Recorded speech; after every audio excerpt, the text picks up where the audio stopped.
Well, it's time now for the political analysis of Fromm and Fuller. Al Fromm, former political advisor to President Bill Clinton, and Craig Fuller, former political advisor to both President Ronald Reagan and George H.W. Bush. Good morning, all. Al, I think I'm starting with you this time. We all have seen the reemergence of what they call strong men in international politics, and I guess it could be said that there are certainly strong women as well.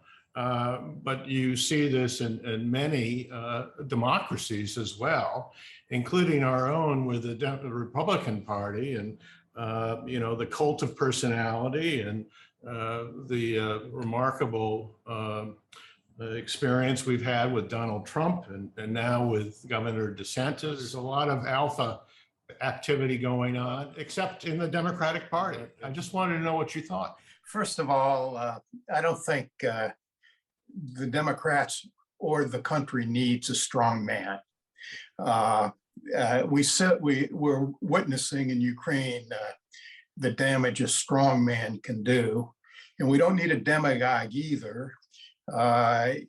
Donald Trump likes to boast a lot, but he lost the popular vote twice, and the second time by about 3 times as much as he lost the first time.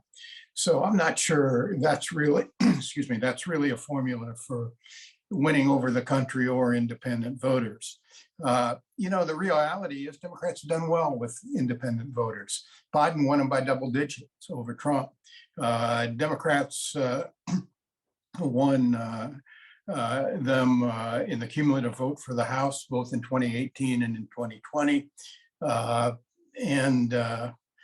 So we don't have our problem is really holding on to independent voters, not winning them. And there's no question we face a very difficult political climate in 2022.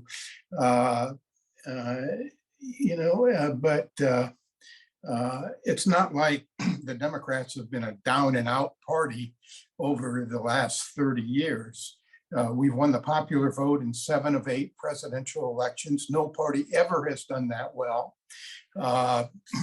Even with the 50-50 split in the Senate, I think it's about 55 or 56% of Americans are represented in the Senate by Democrats, and that's because of the small state bias.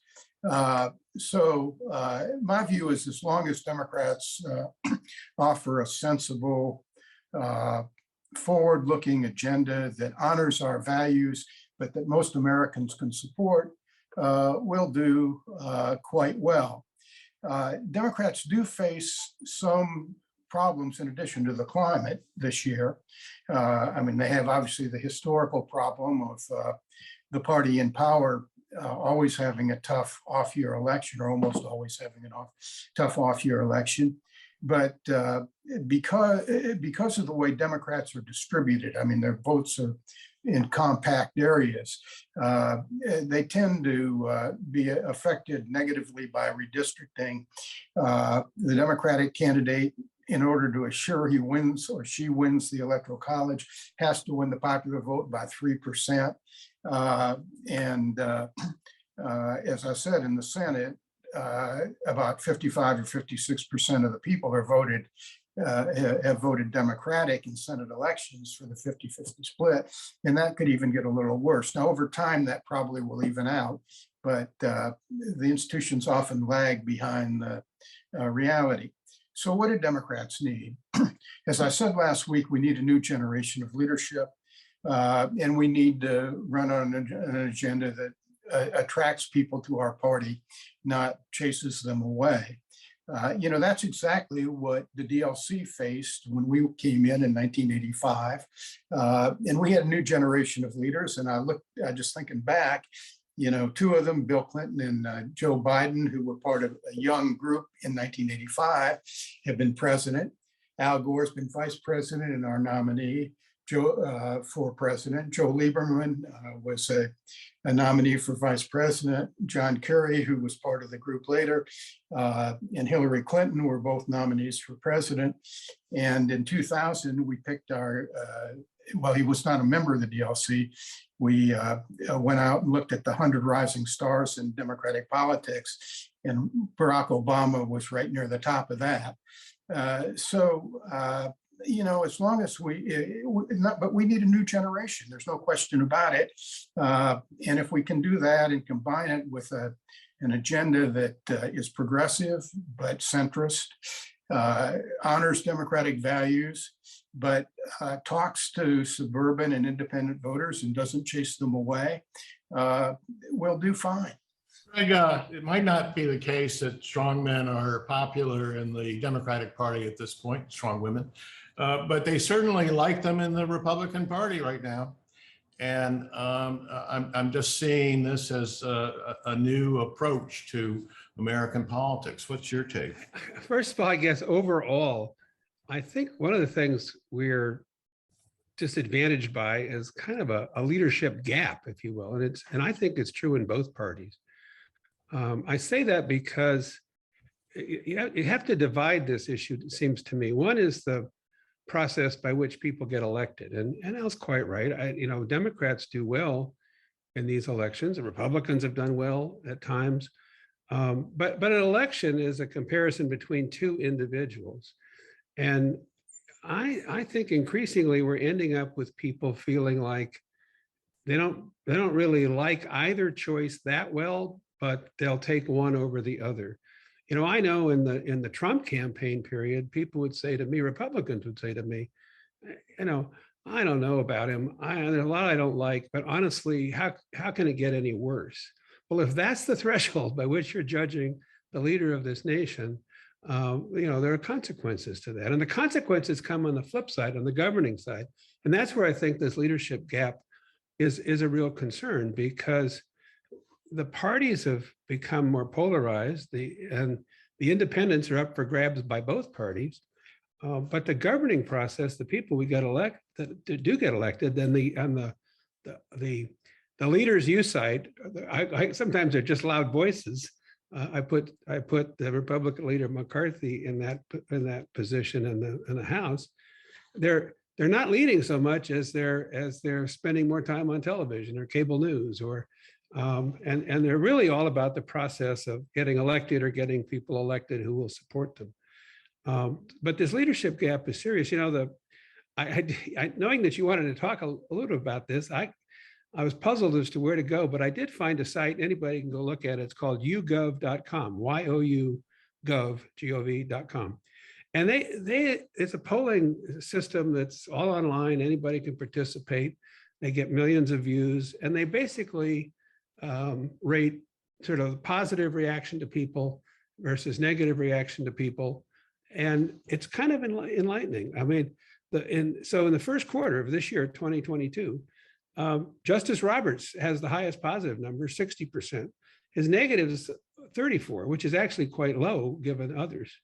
The Fed chairman does well. I'm not sure it's be the same today, but at least the last 2 or 3 months at 53%. Fauci is at 52%, although Fauci is a real interesting one because he has an 85% positive rating from Democrats and a 19% positive rating from Republicans. So he hasn't exactly achieved a bipartisan base of support. McCarthy actually has 46%. I'm sure that's because a lot of Republicans are supporting him. On the other hand, the leading Republican in the Senate, Mitch McConnell, is among the lowest at 35% of a positive rating. Biden in this system is at 43 and Pelosi's at 40. The point being is that the people who manage to get elected don't necessarily have the ability to then build a strong national consensus around issues. And I think that's where this price of the kind of leadership that's done that, the kind of leadership that Al has worked for, that I've worked for with individuals, is I think we have to figure out a way to work our way back to that. Governor Hogan in Maryland, in my mind, is one of those people who has probably done better at that in my party, in the Republican Party, than most. Kasich in Ohio did that. And they managed to work with labor, they managed to work with conservatives, they managed to essentially advance issues of concern to them in their states, which is why I think that governors are are an attractive place to look for future national leaders. Al, I want to come back to some of the statistics you were citing, because the other news over the last month or so is that Biden has lost a lot of ground with young people. Young college educated people are kind of pushing away from him at this point. And that was kind of a critical ingredient for his victory. What's the road back without that kind of charismatic draw that you could get with somebody like a Bernie Sanders? Well, Bernie Sanders is not the road back. And Bernie Sanders' ability to drive Democratic turnout is really a myth. So go back to what Craig said on a couple of points, and one related to that question. In the end, elections are a choice. In the abstract, Biden's numbers with young people probably have gone down. But you put him up against Trump, you put him up against Ron DeSantis, and the choice has to be made. They may decide to vote for Biden kicking and screaming or holding their nose, but they aren't going to vote for Trump or DeSantis. So that's one thing. I mean, you got to be a little bit careful, particularly today with the kind of nonsense that is on social media and that dominates the cable news, where you try to judge people against an unrealistic standard. But in elections, as Craig said, it's a choice between two people. But the most important thing Craig said, I think, really is the key to the country's future and to the preservation of democracy. And that is, we have to eliminate this gap between getting elected and governing. It is a big, big problem. It's a problem driven by political consultants. It's a problem driven by the loudest voices on the extremes of both parties.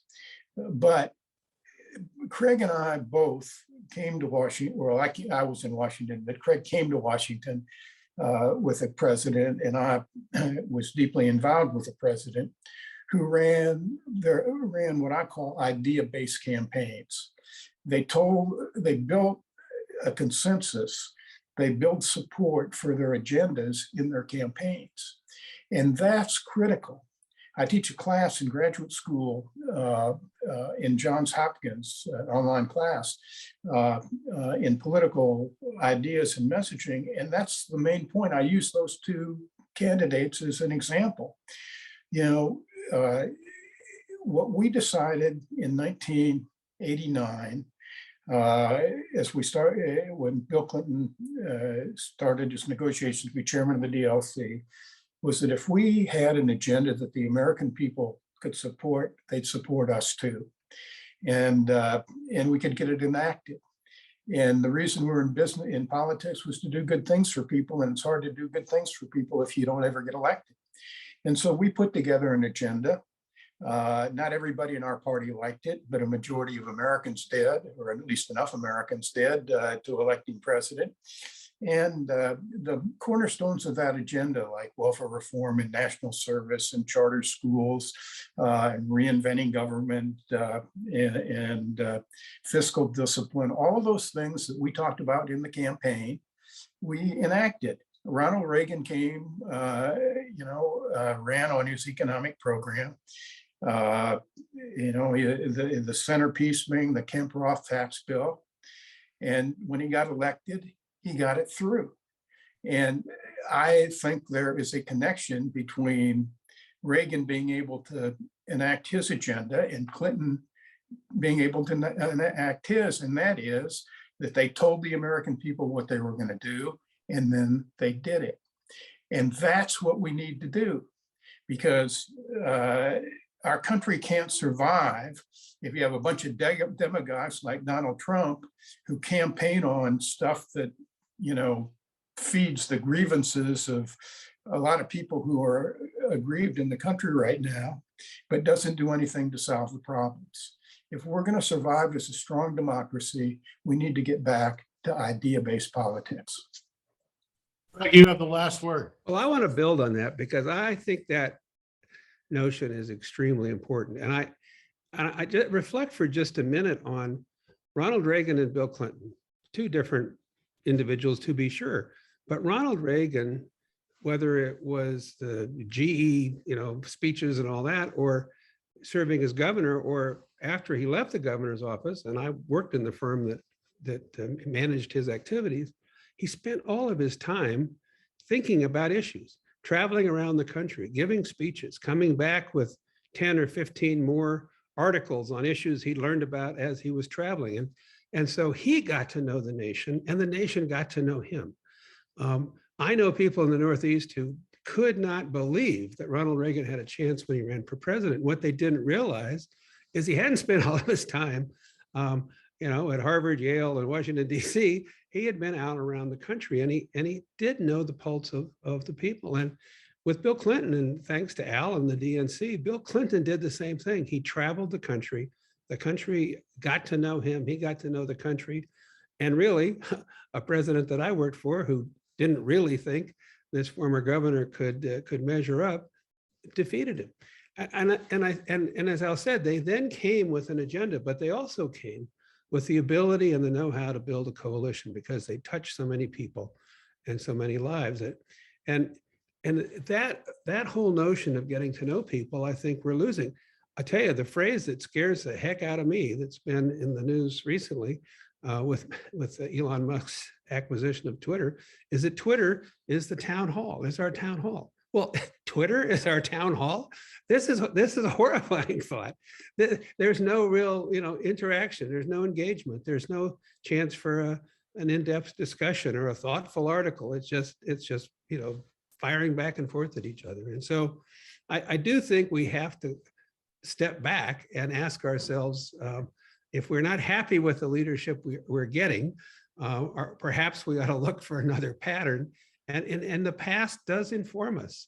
I heard Lonnie Bunch last night in a speech, and he talked about the role of history and historians, and not to point fingers at people. It's to inform yourself and figure out how to make the world better, how to make the country better. I think we need a heavy dose of that if we're going to work ourselves, into a better place as opposed to just kind of tearing each other apart. Dave, both Reagan and Clinton were governors. Craig's right about traveling the country. I mean, I was in 25 states with Clinton, and all we did were hold group meetings and forums on our ideas so we could hear how they reacted to people. One of the ways you sell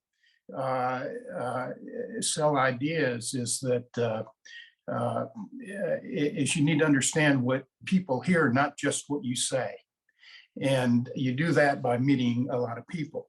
But the main point is they were both governors. And that means they were accountable in their own states for what they did.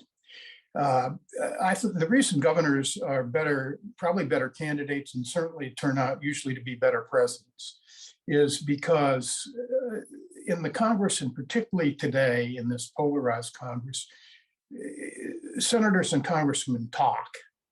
They don't really have to govern. They don't really have any responsibility. They're successful if what they say gets the support or the check from their favorite interest group. When a governor makes a mistake, he has people, or she has people sitting in his or her office. There are consequences. If a senator says something that's outrageous, all he has to do on the next try is to figure out how he's going to appeal to the group that's going to give him enough money to run his campaign. And that's a real difference. So I really think it's important to look to governors. Well, it turns out Al Fromm has the last word. Al Fromm, Craig Fuller, thank you so much indeed. We'll see you next week.